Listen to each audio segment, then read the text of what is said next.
David, this is Anna Ware, and I am present. Linda Johnson, present. Calissa Wade. Al McDaniel. Okay, so Marissa Miller, present.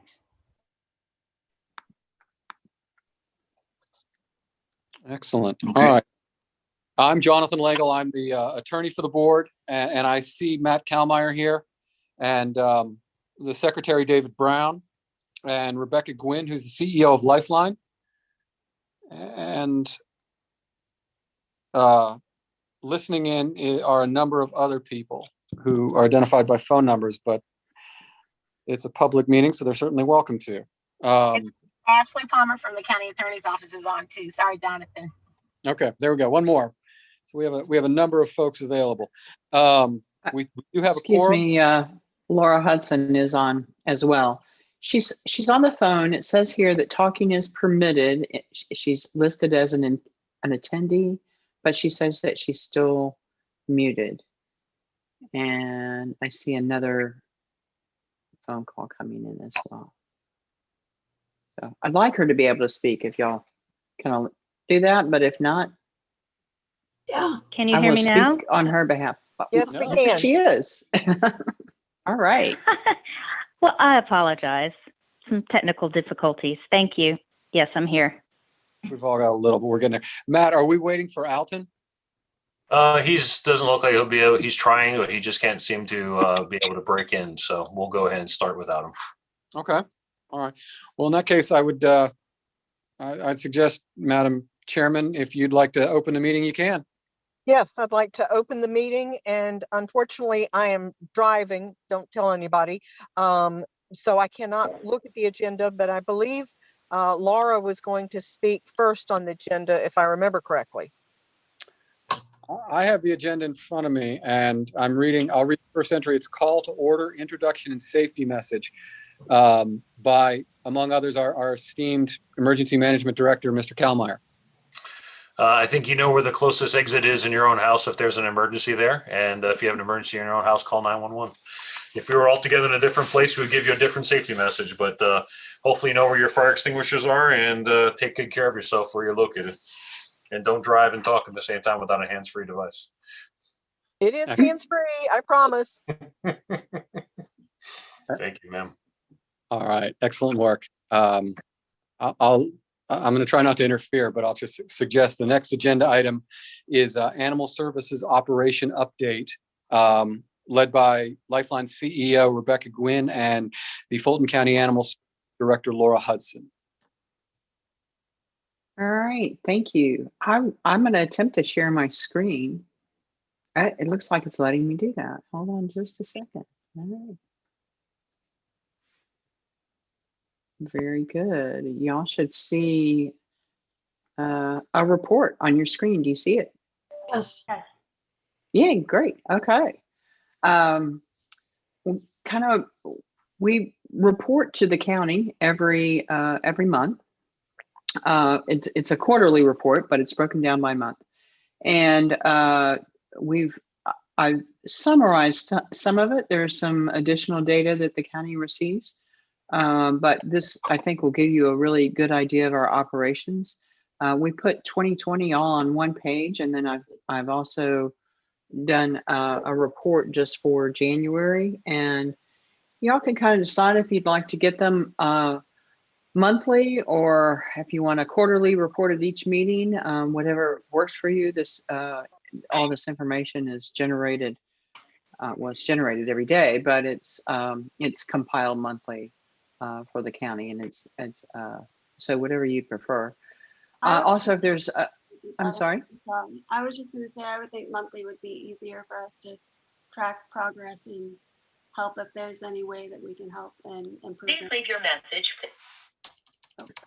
Rebecca, correct me if I'm wrong, but I believe the contract does go ahead and say that reports will be submitted every quarter. The contract does require quarterly, Matt. That's correct. The contract terms, and let's not make any special addendums to the contract. So if every quarter we get a report, let's go ahead and continue with that, please. Okay. Well, if the group meets quarterly, You'll just get a preview of the January report this time, and then we'll do January, February, March when we meet next quarter. So, I think that, Justin, I agree with Matt. And you, Rebecca. Whatever works for the county, we are here to serve. So, I'm sorry to stop your roll. Rico, I was trying to call you on your cell phone. Alton Adams is trying to get in. If you do see a number, I would love to go ahead and just verbalize it real quick for you. The last 4 digits, if you could go ahead and move him into not an attendee role, but a speaking role, I'd appreciate that. You ready to copy? Not a problem. Thank you, sir. Last 4 of the cell phone he'll be using is 9910 9910. He's in. all right then. Thank you. I'm sorry, Rebecca. No problem, Matt. Did you want him to go ahead and do a little introduction before we launch into this, or No, let's get going. Just press on. Okay. Press on, man. All right. So I don't want to go into too much detail. You have these reports, or should have them by now. If you don't, you can contact David Brown. He'll make sure you get it. This is just to give you an idea of where we started January 1st, 2020, which was many lifetimes ago. The whole world has changed since then. But at that time, we had over 500 animals in our care. 351 of them were housed in the shelter. We had 148 animals in foster care. This gives you an idea of our intake for 2020. 6,503 animals came in. There's the breakdown of how they come in. I think all of you probably are familiar with the definitions, but please feel free to interrupt me. You might want to interrupt me loudly so I can hear you. And if there's are any terms here that you aren't familiar with. So the vast majority of our animals come in as stray animals, which means, and they're animals that are either lost or found or don't have an owner, but there's no owner attached to them, and they are generally at large. Probably about 60 to 70% of them come in through our field services or animal service officers. And the other 40% are brought in by the people of Fulton County over the counter. So seized animals are animals that are brought into the shelter by our animal service officers as a result of a law enforcement action. During 2020, we did go to emergency response only for about 6 weeks in March. If y'all remember, everything shut down, but we were still fully operational at the shelter. We were still having to take animals in, responding to emergency calls. And we also worked to find a way to help assist people if for some reason our officers were not able to we responded to all the calls, but in some cases we didn't actually go to the scene. So but that only lasted for a little while. Again, the shelter was open, has been open the entire time. Our outcomes exceeded our intake because we had so many animals in the shelter. And we're proud of what we were able to accomplish in 2020 despite the pandemic. This is not quite a record number of adoptions because our intake was down a little bit, but it's a very healthy number of adoptions. We are working on doing more to return animals to their homes. And so we hope that return to owner, which we'll be calling return to home going forward. We hope that number will start to be a much more significant percentage. And then I guess for us, the result that we're most proud of is our save rate. Our save rate is the number of animals who come into the shelter that leave the shelter alive, basically. So of all the animals that came into our care, 92.77% left the shelter alive. And it's generally recognized that a 90% save rate is essentially no kill. That means that The only animals that are being euthanized are animals that are either medically without hope, basically, because we do a lot of veterinary care and treatment, or dogs primarily that have behavioral issues, so that they are not safe to be adopted or returned to their owners. So we're very proud of the save rate.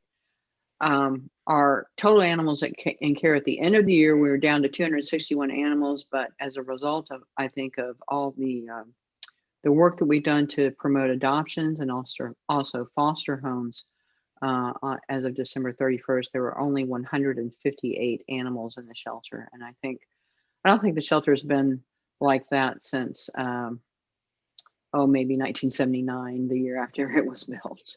So we're very pleased with that. That's made operating in that space a lot easier for the humans and the animals that we have to house there. And I'm trying not to forget that you're watching me scroll, so I'll try not to move around on the screen too much. The county is very interested in the number of spay neuters that we perform at the shelter. So these are for animals that are adopted, animals that are returned to owner. Sometimes it's for animals that we transfer to other rescue groups. And then we do occasionally do some public spay neuter through our Pets for Life program. We didn't do that very much in 2020, partly as a result of COVID, but that's where those numbers come from. Our field service requests, this is every time we get a call for service, everyone is logged. There's a good bit of data behind all of this, but the service is allocated to the cities by the number of calls. And as you can see, well over 50, not well over, but at least 50%, a little more than 50% of the calls come from the city of Atlanta. Pets for Life operates in 7 zip codes within Atlanta, primarily in Southwest and a little bit of Northwest Atlanta. That is while it's a program that is privately funded by Lifeline, it is something that we integrate very much with our field services and our service offerings in Fulton County. And it is basically free care for any the pets of any persons living within those zip codes. Prior to the pandemic, we literally would go door to door. We obviously stopped doing that for safety reasons, but we did still get a good deal of, these are all what we call reactive calls. So these are people that called us for help. They either called Pets for Life directly, or they were referred to Pets for Life either through our field services or our client care at Fulton County Animal Services. And we provided services to almost 5,000 pets in the community in 2020. And it's all kinds of services, but there's obviously there's a focus on providing veterinary care, particularly spay neuter. So that is 2020. Do you have any questions about 2020, the report, anything like that? Okay. And then we have 2021 is we have just the first month of January. I don't need to go through each one of these numbers. We started at where we left off on December 31st of 2020 with the number of animals in the shelter at 158. And this just kind of gives you an idea of what it looks like in a month. Again, we've maintained that save rate. We've even increased a little bit to 93%. And as of January 31st, a couple of weeks ago, we had 125 animals in the shelter, which is just phenomenal. Of the 199 canines that we had in our care, 119 were in foster care. So we actually had the number of dogs in the animal shelter that the shelter was designed to hold in 1978. So we're pretty excited about that. And we're continuing to very aggressively pursue our foster program. We reallocated some positions because of having a little bit of a lower number of animals. We were able to reallocate some positions to foster care and then also to our new community service programs. And Laura's going to talk about that a little bit. Still are having, the 1,200 calls for service is pretty average for January. So our calls for service and our intake is starting to get back up to pre-COVID levels. I think overall for 2020 it was down by about 19%, but it's starting to get back up there. Pets for Life, again, mostly reactive services, but we're still able to assist almost 500 pets in January, including 78 spay neuters. So, and then that's the rest of it. So I think that gives you a pretty good snapshot of our operations. If we have time, I know that we're running a little short on time, so I wanted Laura to talk just a little bit about, it is definitely the service that she is head of. I just provide support, but I talk a little bit about our community programs teams, because this is something that we're very excited about and are excited to be able to provide to the people of Fulton County. So Laura, if you can say a few words. Sure. So I'll be brief. And I just wanted to follow up by saying that last year our field officers did on every day, 7 days a week on average, they're answering more than 40 calls per day. So they're going out and physically responding to more than 40 calls a day, which is, I'm really proud of them for that. And one officer, Parker, who was out, this is just one story of so many. The community programs department has been truly amazing. The number of animals that we were able to shift from being physically in the shelter into foster, so we're still responsible for them, but they're in foster homes with our volunteers, has freed us up to be able to focus more on community-driven services that a county animal shelter should actually be functioning as, a resource for the community. And I'll just give you one example of so many that I could provide, and maybe at another time. But on August 13, 2020, we got a call into 522 Oak Drive in the Hateville area, and a Mr. Watts was asking for assistance with an 83-year-old neighbor of his that he helped, who couldn't do a lot of things on her own. Miss Hooks, this woman, had two small dogs, Boo and Bubba, and she, Miss Hooks, needed to go into the hospital for a few days, and she didn't have any family. She was in their neighborhood. This man had been helping her, and she needed to go in the hospital for at least 7 days, and she didn't know if she could come back home or not to care for these two small dogs. And I think this was a story I picked because I feel like I have the empathy that what would happen if I needed something, and my family doesn't live here, and I have dogs who could help. Well, Officer Parker responded to the scene, and when she got there, she thought, okay, we have this new community programs team. I'm going to see if I can incorporate them into assisting this lady rather than impounding her animals, which is just a big old mess. It's a big old mess. It's property. It's complicated. What we were able to do was temporarily foster them at the Community Animal Center up on Presidential Drive for just a few days. Officer Parker had her sign some forms, delivered the two little dogs rather than to the shelter, took them up to the community center where we held them for a few days while this woman was able to get what she needed done in the hospital. The woman returned after 5 days and the animals were reunited. Kept the animals out of the shelter. It was community programs. It was just a great story, and there's so many others that I could share with you if we had more time. But I did want to point out that I believe in this probably more than anything else we've done in the past 8 years that we've been there at Fulton. It really works, and people are responding, and animals are being able to stay in the home when it's safe, and they need that service. And it's so nice to be able to provide that kind of service now instead of just being complaint driven and responding to people that are, just upset and angry. It's gotten a whole lot better. So thank you.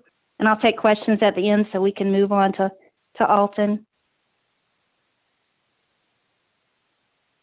Madam Chair, moment of personal privilege if possible. Matthew Colmeyer. Yes. Folks, I probably should have started the meeting off by talking about this, and I apologize for that.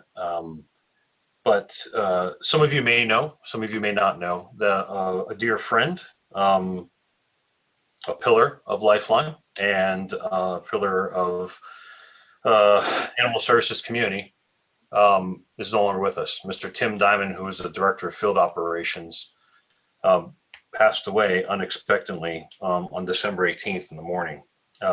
Rebecca did reach out to me that day around 7:30 or so in the morning to let me know. And it's still a very hard thing. Tim Poorman was a huge part of the Lifeline program since I moved in and came to be a part of this. And if I said Tim Diamond, I apologize, it's Tim Poorman. And I remember sitting in the office with Rebecca, Laura, and Tim when I first got there with a couple notepads worth of paper and notes being taken of all the things that we need to do better. And one of the things that immediately I fell in love with the team, especially Tim, was that no one was afraid to go ahead and speak the truth and tell me exactly where we were deficient and what we needed to do to help them be more successful. And I remember those days fondly. I remember the times that Tim was out in the field getting dirty with his folks, making sure that we would take care of the horses that we would find in various jurisdictions, pigs, guinea fowl, any weird animal that I could possibly imagine that was in Fulton County. I either got a phone call from Tim or from Laura Rebecca saying that we have one of those now. And it's a huge loss. I can't begin to explain that to you. I'm a little emotional thinking about it. I'm sure that Rebecca and Laura are a lot more emotional than I am with the amount of time they spent together with someone that's probably almost like a brother to them. And I just want to make sure that everyone is aware that we, as a program, lost something that is important for our success. As a community, we lost someone that was a huge advocate for animal welfare, for animal cruelty. And I don't know how we're going to fill his shoes. I did speak to Alton, and we're going to, when we look at this new shelter, we're going to try to do something to make sure that we honor Tim and his memory in some form or fashion at that shelter, because he meant a lot to us in this program. So thank you, Madam Chair. I just wanted to make sure everyone is aware that we are going through a little bit of pain still, working through not having Tim with us and making sure that we could try to find someone that could even fill a fraction of what his role was in the days and weeks ahead. So thank you. Thank you, Matthew. Jonathan, since I'm still driving, I'll let you take the lead and tell us what's next on the agenda, please.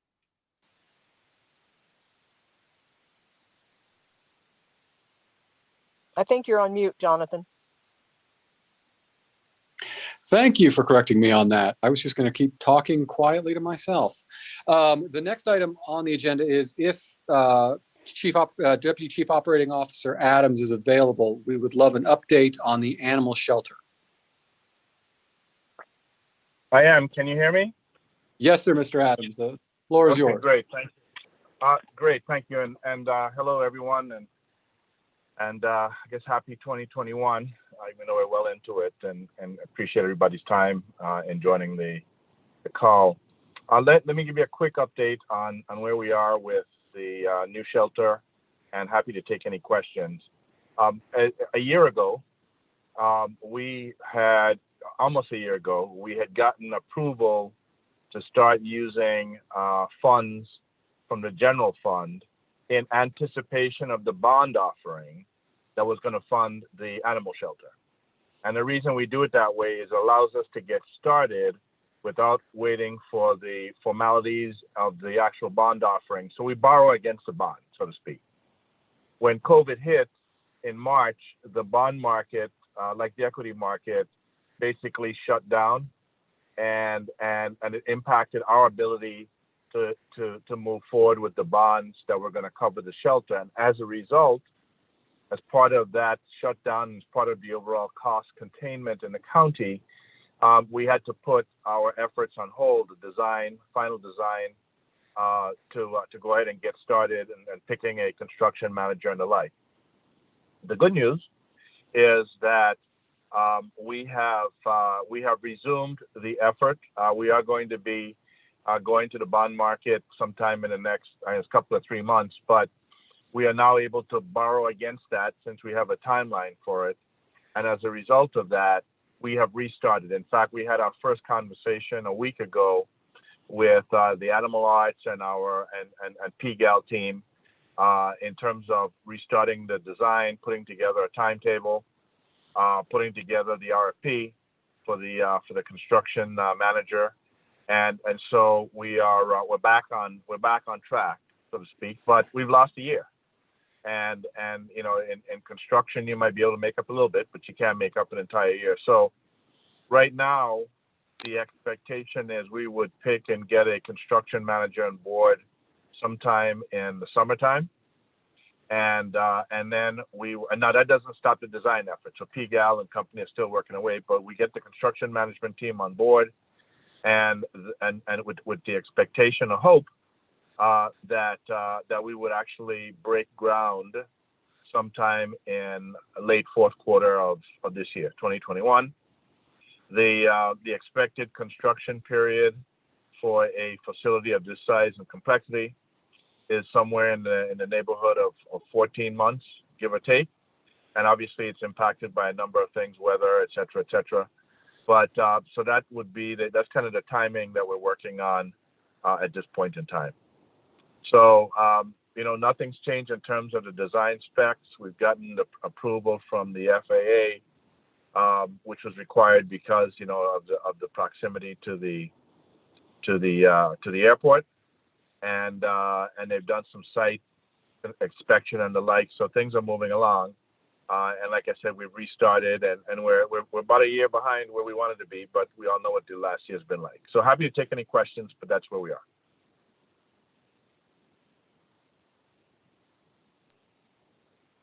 If we don't have any questions, Jonathan, could you tell me what's next on the agenda? Yes, ma'am. Not hearing any questions. The next item on the agenda is an opportunity for questions, comments, and next steps from board members and participants. I could suggest that we go through the board members, ending with the chair, on any comments and questions, and then proceed to the final item, which is adjourning the meeting. If I call, I think the easiest solution would be I'll call the board members' names since we're all on Zoom. And if you don't have any comments, or if you do, or questions, please feel free to share at that point. And I'll start with Linda Johnson. Yes, thank you for all.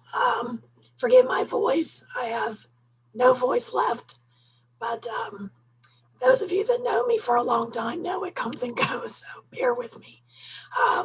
First, Alton, I just wanted to thank everyone for continuing this effort towards the new shelter. Of course, that's an exciting venture for all of us, so I'm very pleased to hear that things are starting to pick up again. So that's my main comment.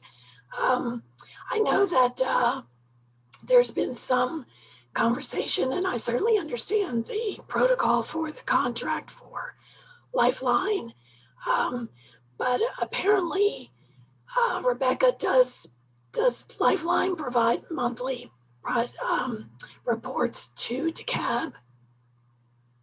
Is that my understanding, or? So the contracts are very similar. We provide monthly reports to Fulton as well, but they are provided on a quarterly basis. Okay. And in DeKalb, they are provided monthly. The DeKalb Advisory Board meets monthly, and so there's a report. It is just about identical to the report I presented here, except we have some calls for service statistics in this report that we don't present in DeKalb because they have their own enforcement. I have participated in the advisory board in DeKalb since before we had the contract, actually, and then we were removed from it while they debated whether or not we would get the contract, and then we were put on when to report to them. So I designed all the reports in DeKalb, including the animal service, the field service reports that are presented. We set out the parameters for them. It's all based on the Fulton County report because that was the experience that we had. So if you can also request those reports through the county as well. Okay, but again, the catalyst. But they are provided quarterly. They're compiled and provided quarterly in Fulton County. But the catalyst is the fact that the board does meet on a monthly basis, where we're trying to meet even on a quarterly basis. So I think that's yes. The DeKalb board meets monthly. It's the second Thursday of every month for the last 10 years. Okay, I'm not suggesting, by the way, Matthew, that we start the rules. I just wanted to understand what the differences were. Sure. And what do you anticipate as far as like a trend? You're starting to see things pick up in terms of intake. Where is your mind as far as what kind of trends are going to start to pick up now that are the adoptions still going through as much as you anticipated, and fosters still being found, and is there more of a reversal since more people are going to start to go back to work and things are starting to shift and change? Just curious as to your take on all that. I mean, it's still going really well. We did a foster promotion organization wide for the first 2 weeks of February. It was a Bachelor in Paradise. Anyway, organization wide, we adopted out 82 animals, and they're all from foster homes. So we're fortunate that the animals that are going into foster are actually coming out and getting adopted.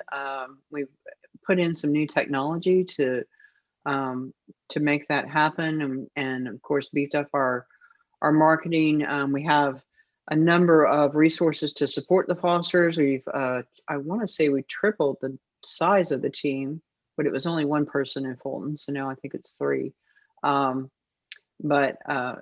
we're doing a lot to support the fosters. They've got their own Facebook group. There's recruitment videos. They're providing free training. We do a lot of behavioral enrichment within the shelter, and work with fosters and volunteers that way as well. So adoptions are still going pretty strong. I mean, last March we were faced with not knowing what was going to happen. We asked the community for help, and they responded, and they continue to respond. So as far as intake is concerned, I mean, our calls are picking up. Intake is starting to get back to where it was. We are able to triage intake a little bit more than we were previously with our community programs efforts. So just like the story Laura told you, prior to really having the community programs efforts, we would have just had to bring those animals to the shelter. And we're working to find other solutions. We're also leveraging our facility on Presidential Drive, which is Lifeline's private facility, but it opened in October of 19. So we have an adoption center there where we're transferring animals and can do some of this boarding for the public. We've got another, we're instituting something we're calling safety net fostering, where people can really do peer-to-peer fostering,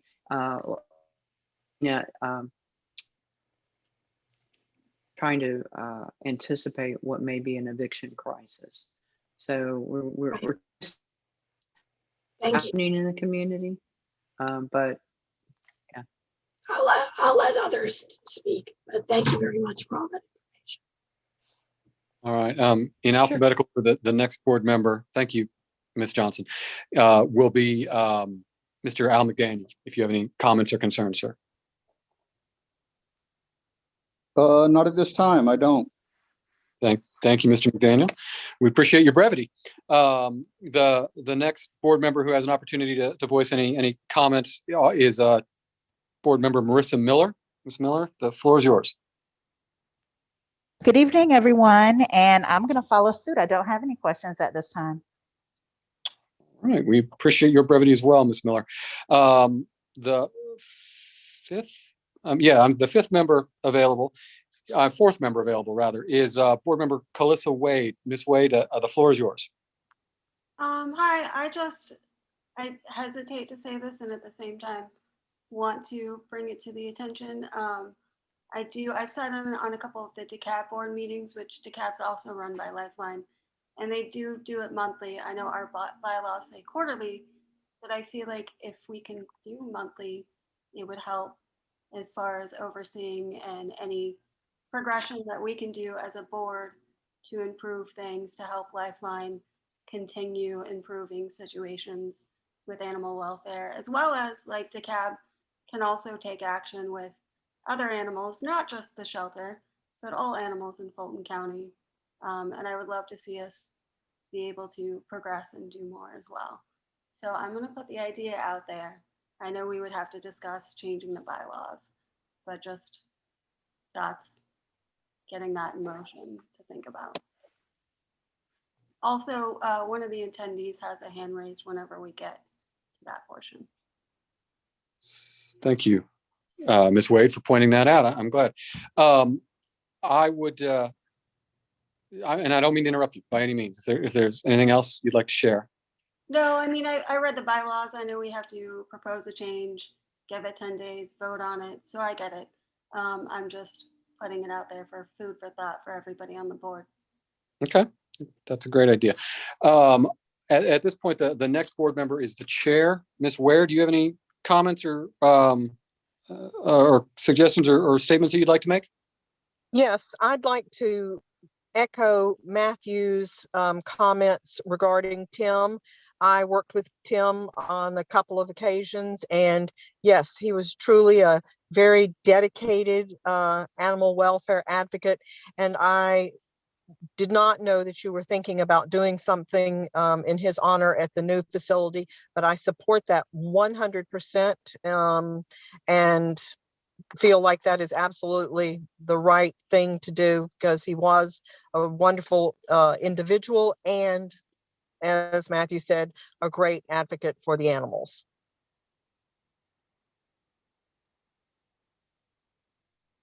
Thank you, Ms. Ware. At this point, I understand, and forgive me, my technology is limited. I understand there was a comment from someone else. I believe that we have a chat option to document that. So if we can have any comments from participants or visitors placed in the chat, we can read that into the record. May I ask a question? Of course. While we wait, you certainly can, Ms. Johnson. It's quick. This is just directed to Alton. Is there any movement to get the other two positions on the board filled? Is there anything that we can do to? Yeah, good question. And I'll defer to Johnson as well. But Calissa is really good at prompting the commissioners to fill their positions. And she may even have an update, because I know that she's, like I said, she's very much involved in pushing that along. However, that said, I am happy to follow up with each one of the individual commissioners who have not filled those roles, and see what I can do. Okay. And Alton, it's Ashley, the clerk to the commission, typically plays a role in that as well. So we too, Jonathan or I or both, can reach out to Ms. Greer, because typically she also has played a role in getting positions filled on various boards. I'm bringing it to the commissioner's attention. So.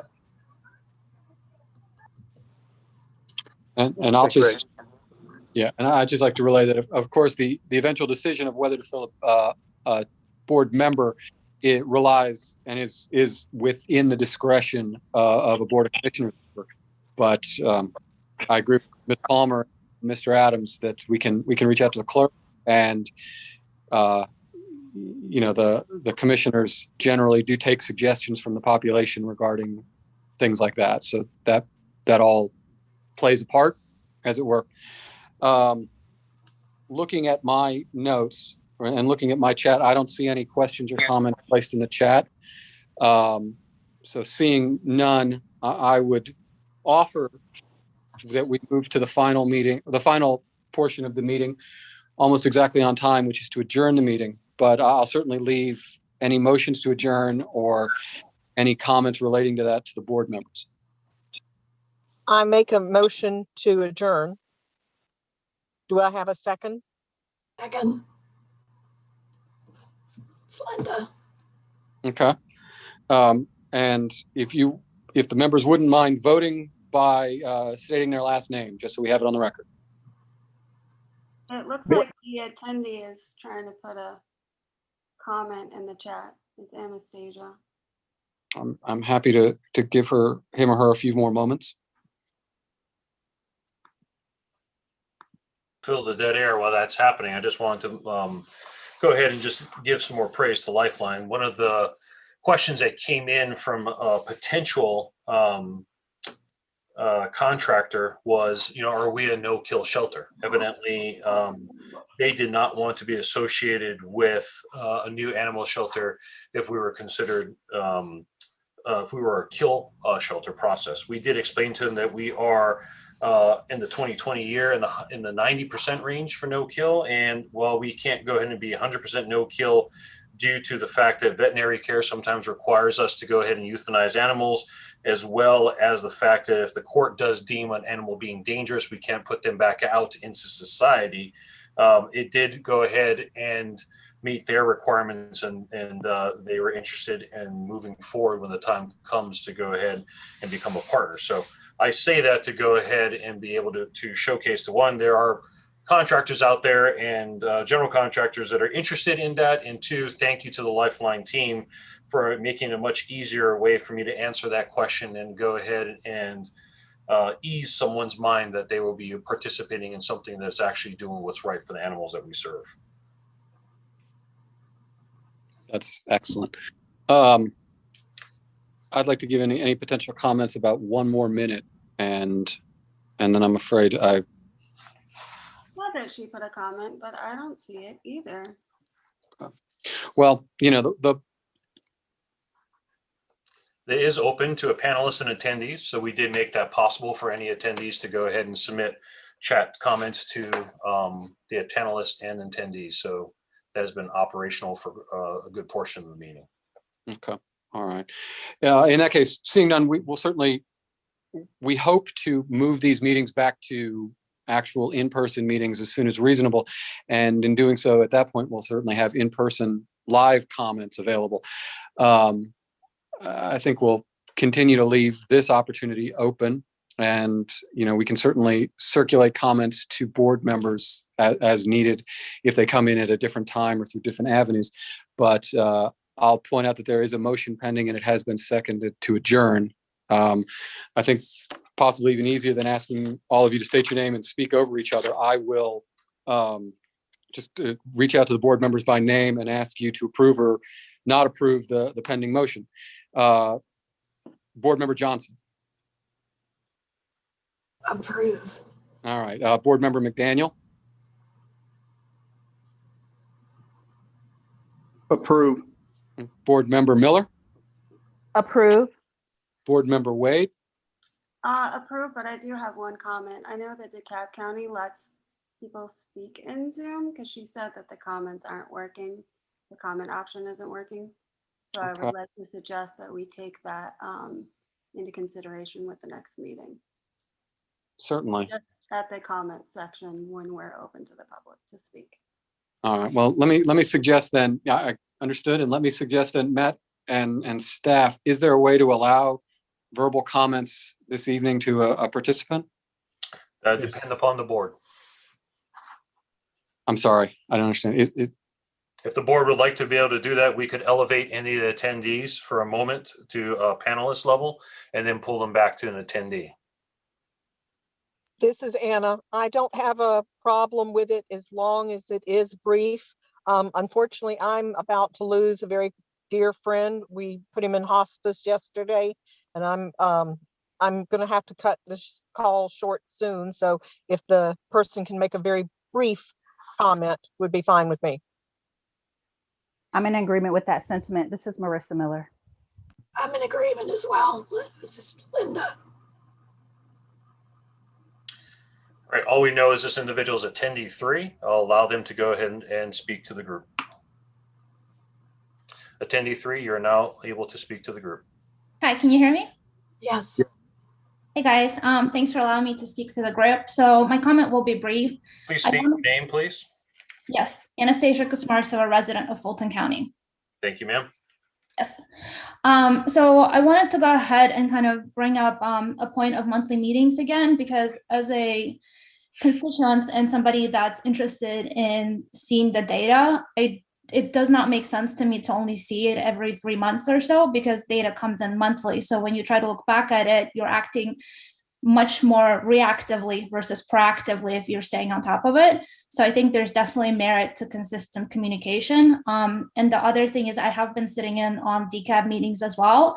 And I feel the same way about being able to talk. Their meetings are very communicative. It's open to everyone. There's definitely times for everybody to talk, but it feels like community has input. At this point, it seems like chat option is not working, and I feel pretty muted, even though this is a community meeting where people are supposed to come in and be able to express their opinions and thoughts and feelings about animal welfare in Fulton County. So that is all the points I wanted to make. Okay. Thank you, ma'am. Madam Chair, I think you were the sole remaining vote on the pending motion. I approve the adjournment of this meeting. Okay. In that case, I would suggest the meeting is adjourned, and we'll follow up offline, I guess, if there's any additional communications. But certainly, I think that was excellent work. Thank you, everyone. Thank you all. Thank you, staff, for putting this on. Thank you. Thank you. Thank you, guys. Thank you. Have a great week. Thanks, everyone.